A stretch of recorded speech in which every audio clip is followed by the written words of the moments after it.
This presentation is a view of the clinician, so I will not go into pharmacological issues, but I will mention a few.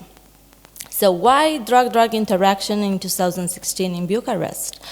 Well, there are some recent statistics from the beginning of 2016 that a report from the United States said that nearly 70% of the American population consume at least one prescribed drug, and I'm talking about prescription drugs. And that went up from 2010 with 22%. So we are taking more and more drugs, and we can see that 20% of them are taking 5 or more drugs.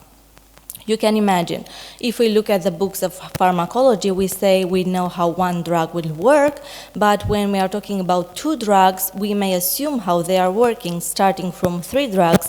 Yes, things become difficult and we need drug-drug interactions tools. So I should go like this. You have seen this slide on the day before and today again regarding where we are today.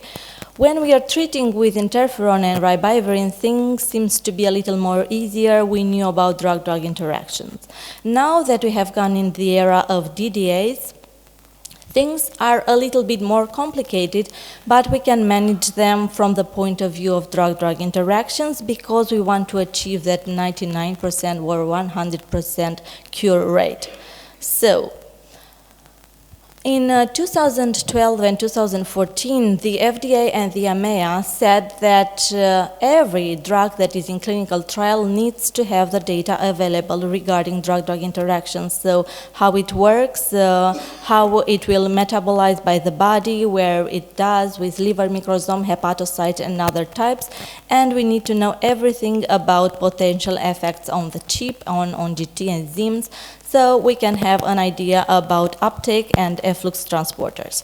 So yes, in clinical trials it seems easy, we have the tools to do it, we have the team to do it with. What happens when we take the experience from the drugs into clinical practice? So transferring the knowledge from clinical trials into real lives may be a challenge, as sometimes we don't have all the tools necessary. So I do invite you to see this poster. It's our poster regarding drug-drug interaction on the cohort of our patient treated at Matei Balch Institute regarding drug-drug interactions that are really hard to treat patients with few comorbidities, and we just manage them in 2016 with the tools that we have. So getting to real life, cloning the resources is a real challenge, and for that we need the tools for drug-drug interactions. We use the Liverpool tools, and Speak from last year was done by David Beck with all the knowledge from the Liverpool University and drug-drugs. So if we want to offer highly effective treatment, if we want to cure our patients, HIV patients, co-infected patients with HIV, hepatitis, and other comorbidities, we do need to manage drug-drug interaction in order to have the right dose, right treatment, right result. So these are just a few of the terms that I will mention. So we'll be looking at, of course, drug-drug interaction from the point of view of nutrient interactions. So the results of the drug and nutrient, and what should happen and should not happen, and of course, really food and drug interactions. And I will not go into that many details, I will just focus on the few important ones.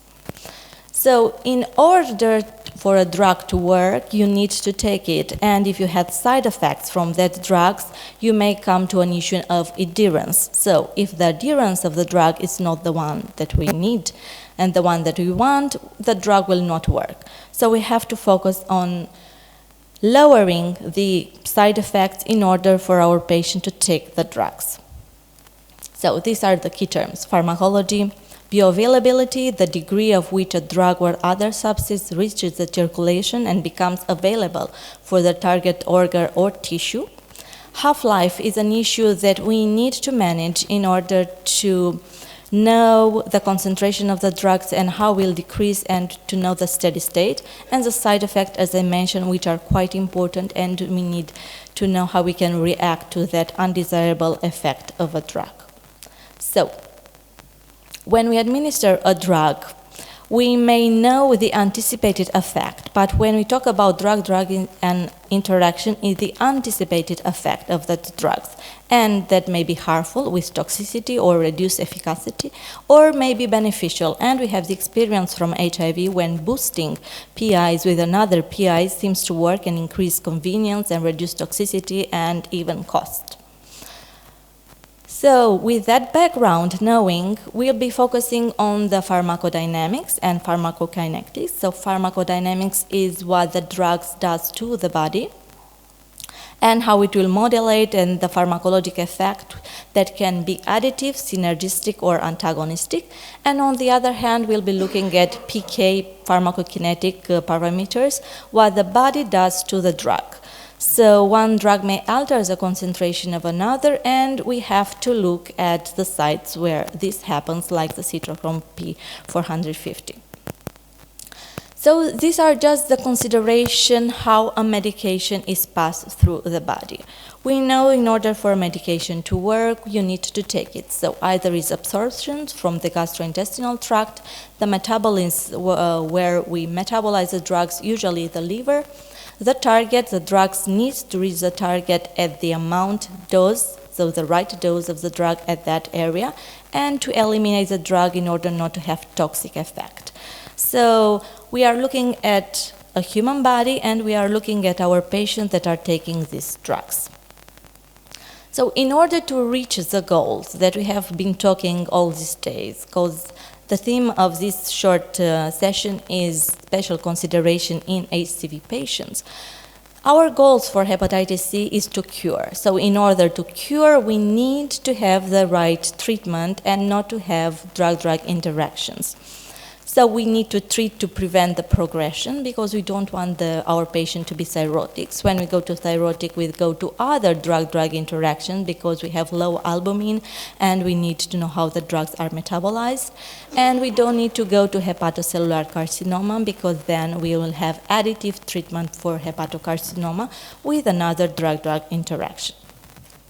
So reaching the goal with the site of where we have the metabolized and where we have the new treatments.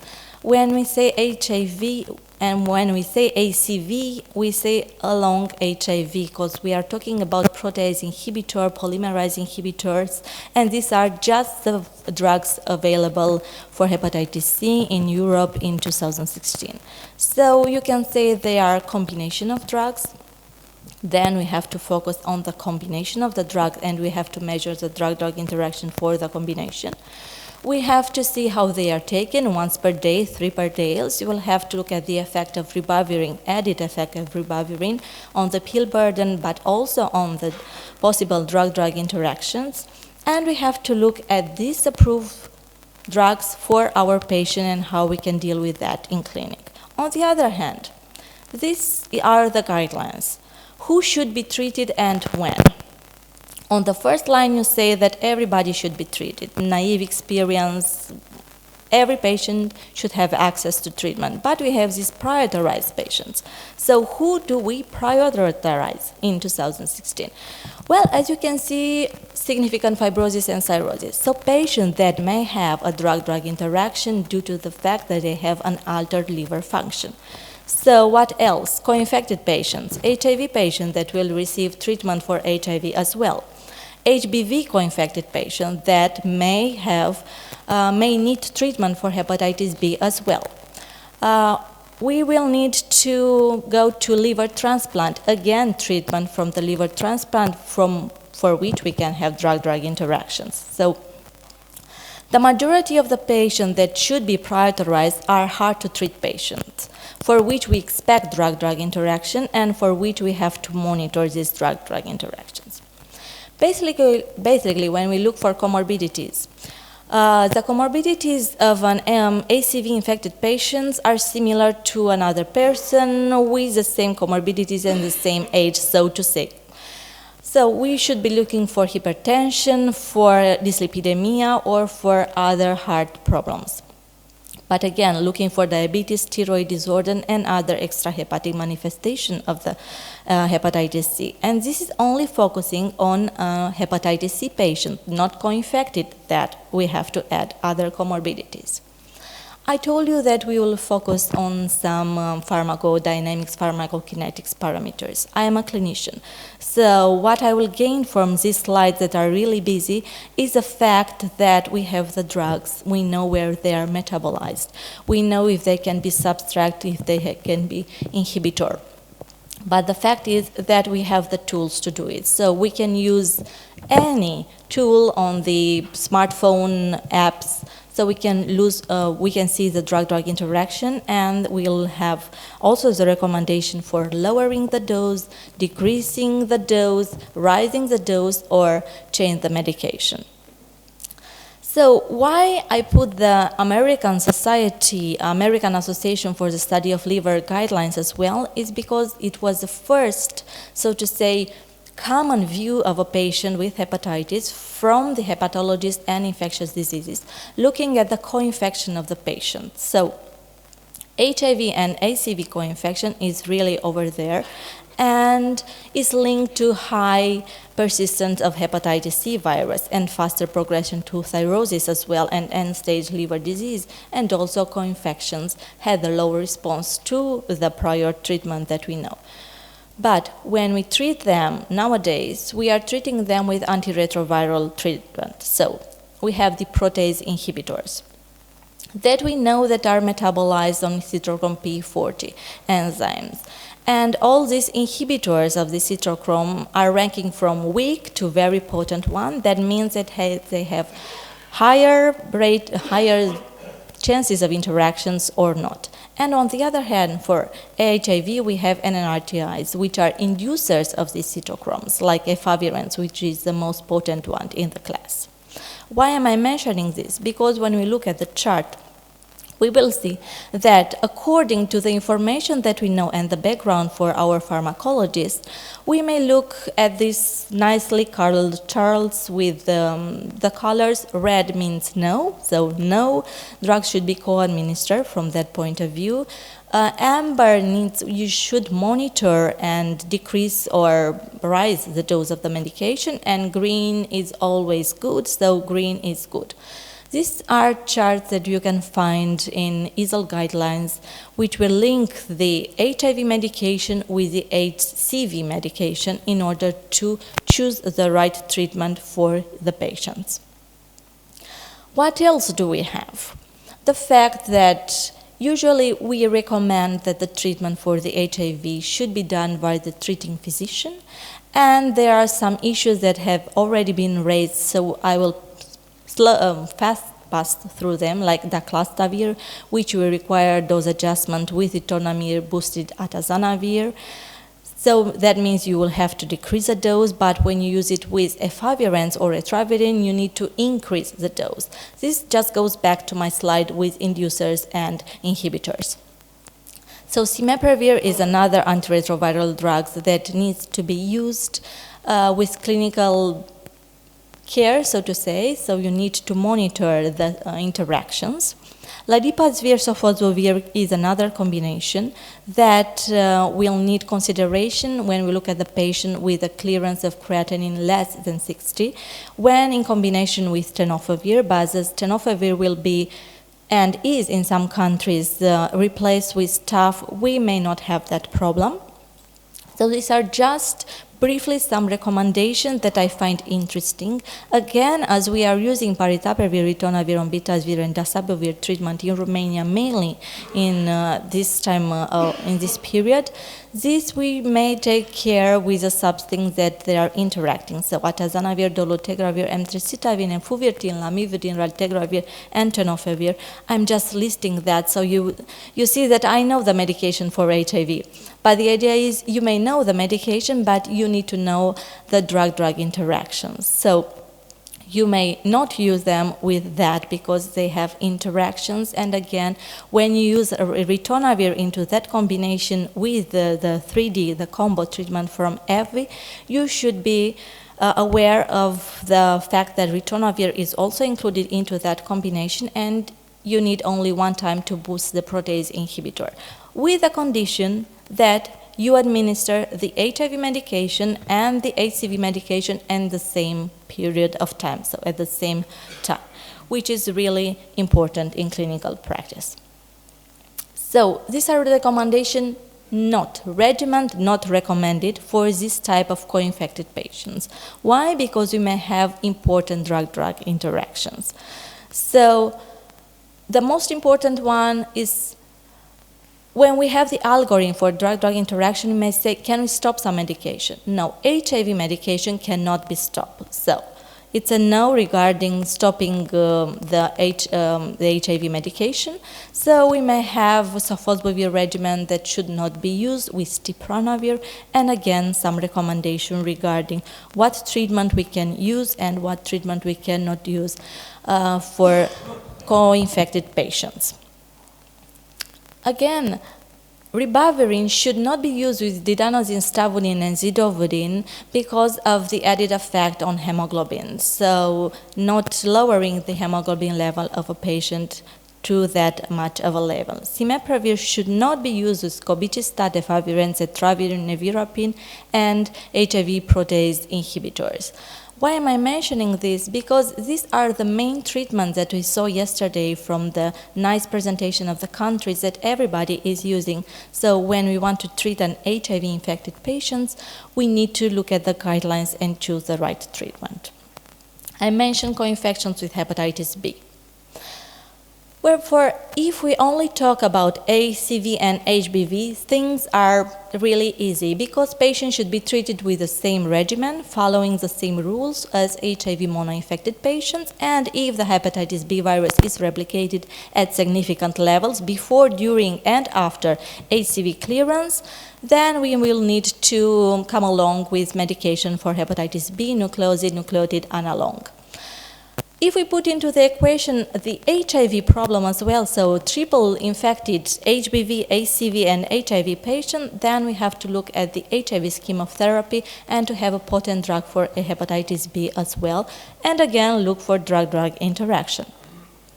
Other comorbidities that I told you and I will mention that are really popular into this class of patients are hypertension, dyslipidemia, and arrhythmia. We have the charts again with the color scheme regarding what can we use and what can we not use. The idea is mainly every patient, that was a statistic that every patient after the age of 50 is at least on one hypertensive drug and maybe other drugs. So we need to stay in contact with the cardiologist doctor in order to see what drug-drug interaction we can monitor and what we can change. Again, another lipid-lowering drugs that are used at patients, and you have seen that at least for Romania, the median age of the patients infected with hepatitis C is below the age of 50, and below the age of 50 you need drugs for lipid-lowering drugs. So simvastatin is the lesser extent that atorvastatin metabolized by the cytochrome 3A4. That means that if we have inhibitors of that cytochrome, may increase the plasma concentration of the statins. Why am I mentioning? Because it may have adverse reactions like myopathy and rhabdomyolysis that you need to be aware of. Like fluvastatin, provastatin, and rovastatin are not significantly metabolized by the cytochrome and are less susceptible for this kind of interactions. We may have inducers of this cytochrome CA4 that may reduce the effective of statins. Therefore, we need to monitor the lipid profiles. But as we are talking for hepatitis C, we are talking about a short period of time. So as you have seen in the future, we may talk about 6, 8, 12 weeks, maximum 24 weeks of therapy. We can monitor these drug-drug interactions. So again, the chart that is really available and easy to use with this color scheme. And if we are talking about hepatitis C and these lipid-lowering drugs, you have the color scheme, but if we put into the equation the HIV as well infections, you can see that the majority of the protease inhibitor are metabolized by cytochrome P450, so they are from strong to lower one. That means that we'll have some additive effect on the cytochrome, and we need to closely monitor the patient on the lipid profile drugs. So other comorbidities, diabetes, thyroid disorder, and mother extrahepatics. These are the charts from the Liverpool site, that are just focusing the fact that if we have a patient with diabetes, we can use any type of insulin, but we need to monitor the glucose levels into the blood. And we have some drugs that are available from the anti-oral treatment for diabetes. So we need to stay in contact with a diabetologist in order to have these drug-drug interactions lowered and to have the patient on the right treatment. Psychiatric disorders. I was wondering if I should put this slide or not, but then when I look at the literature and the amount of the studies linked to psychiatric disorders and HIV, ACV-infected patients with maybe neurocognitive impairment, I said I should mention the fact that we may have some drugs that are metabolized and where they are metabolized, and I only want to focus on the fact that some of them are inhibitors of more of a isoenzyme. That means that we'll not have a decrease that much of their level of the drugs. So we may use some of them, and you'll see that in the chart as well. So some sedative will show a marked change in the area under the curve. That means that should not be administered. That the most important one is midazolam as a representative. Another CYP3A is also involved in the metabolism of sertraline and mirtazapine, and the older anticonvulsivant that we know, phenytoin, carbamazepine, should not be used because they are really strong inducers of this citrochrome. So what that information goes into this chart, they go like that, on the fact that we can use some of them, but some of them should not be used. And I will not go into drug abusers, IV drug users, and other substances because my knowledge is limited into that field. Other hematological disorders that patient may have are listed over here, some of the medication they may need, and I only want to focus on the fact that cyclosporine and tacrolimus are also substrate for CYP3A and PG4. That means that you should expect interaction and you should monitor either the treatment for hepatitis C or the treatment for that patient. So that was a fast forward through drug-drug interaction for comorbidities with HIV, HBV, and other comorbidities of the patient regarding cardiac comorbidities, metabolic comorbidities, and even psychiatric ones. So how we are dealing with that into practice, and this is a recommendation again from the Liverpool side, a stepwise to how we can manage that. So the first question that we should put is, do we need that co-medication? And if the answer is no, we should stop that. But stop the medication and wait for the half-life of the drug, so wait for the elimination of the drug from the whole body. If that co-medication is really necessary, then we should see if we can manage the drug-drug interaction. If we can, and we have a green light, and there is no dose change required, then we should establish a monitoring plan and see the patient as often as we may need in order to look for drug-drug interaction.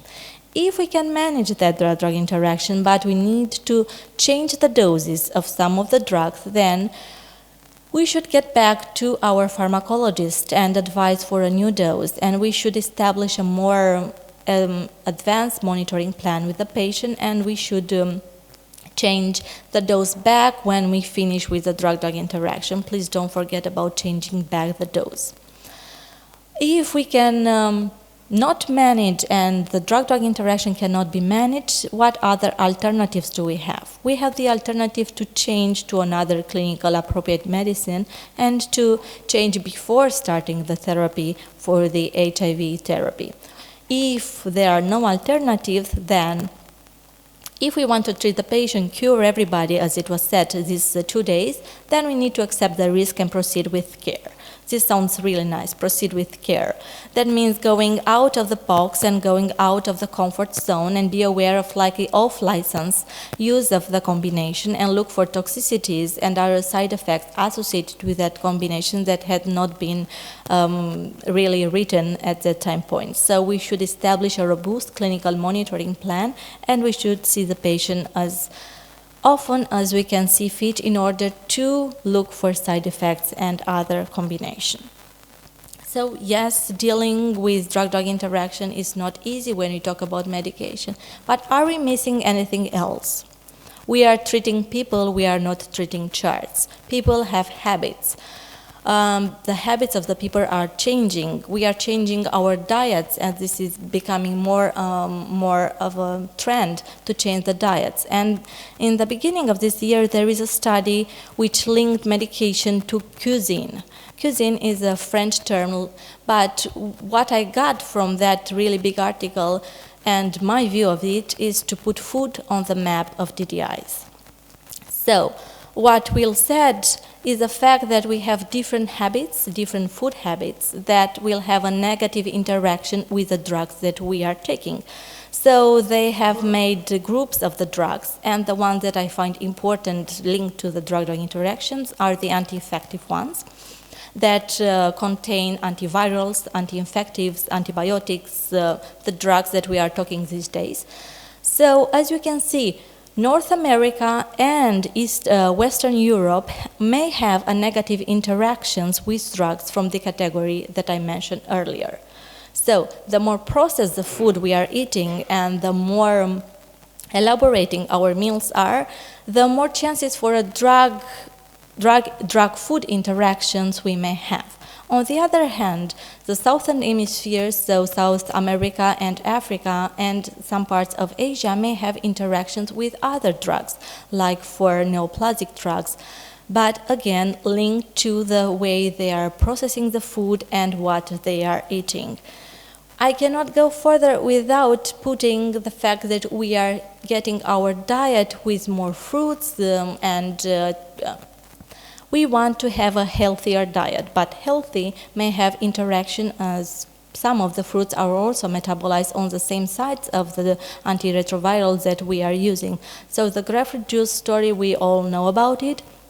But again, I mentioned mango, apples, and other fruits that we are using that may have an impact on the way the drugs are metabolized if we are taking them at the same time. So we need to look at the drugs and we need to look at the time course of the interaction. If we are talking about a small period of time, like treatment for hepatitis C, 12 weeks, that may not have a much impact on the drug-drug interaction. We may change our diets, we may change our habits for a short period of time, but not for long periods of time, as we have to do for HIV infections, where we are treating with the same drug, protease inhibitor, and we need to be aware of the drug-drug interactions. So, we need to be familiar with some metabolic pathways. We do have the tools in order for others to do our jobs and tell us how we can decrease, increase, or monitor the dose of the treatment, but we need to look for toxic effects and we need to look for the therapeutic response that is really important. Because as I already said today a few times, but it's really important, in order for a drug to work, you need to take it. In order to take it, you need to have adherence. In order to have adherence, you need to have the patient to take the treatment. And if we are taking them, then we can cure hepatitis C. But we need to consider drug-drug interaction for that nice period of time. I did not touch on the field of alcohol, because after the discussion from yesterday, I could not really find any relevant article that will say, yes, alcohol is bad, or yeah, no, alcohol is not bad. So maybe I will leave that for the discussion with the panel. With that, till we will have this breaking news that HIV has been eliminated from that planet, we still have to manage the drug-drug interaction. Thank you.